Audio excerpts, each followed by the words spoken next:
Nothing but bam, the Heat is back where it started. Omer Yurtseven is injured and Dwyane Dedmon is out.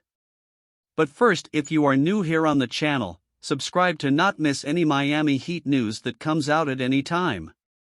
The Miami Heat are 2-4 to start their 35th season in franchise history. While it's not cause for alarm, Miami went 7-14 to start the 2020-21 season, it is cause for concern. Last year, the Heat got off to a 6-1 start, and the only loss came with Kyle Lowry sidelined. We knew Miami had a roster of guards coming into training camp and never signed a player to take over P.J. Tucker's role. But did any of us predict that Jimmy Butler would play backup center before the month of October ends? Omer Yurtseven has yet to play in a regular season game. Dwyane Dedmon moved on late last year, and Erik Spoelstra sometimes played Tucker as the backup center in the playoffs.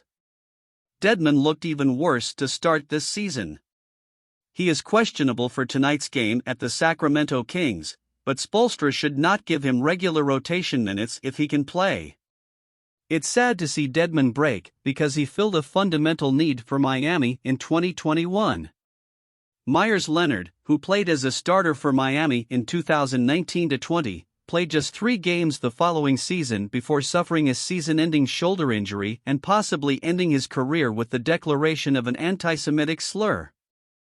Precious Achiuwa had a bad debut year. At the trade deadline in March 2021, the Heat traded Kelly Olynyk for Victor Oladipo. The Heat had no one but Bam. 2 weeks later, Miami signed Dedmon.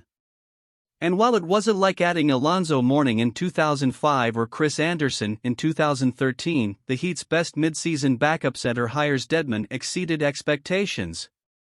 The Miami Heat beat staff coined the nickname, the Mechanic, for him, and it stuck. Instead of letting Dedmon walk during the offseason, the Heat signed him to a contract with a salary of $4.7 million this season. Some thought Miami overpaid him to use his contract in a midseason trade. The Heat needs Yurtseven back healthy. And they need to find someone who can play the starting 4 and, if necessary, the reserve 5. And you, what do you think about it? Say in the comments. Your opinion is very important. Leave your like, and until the next.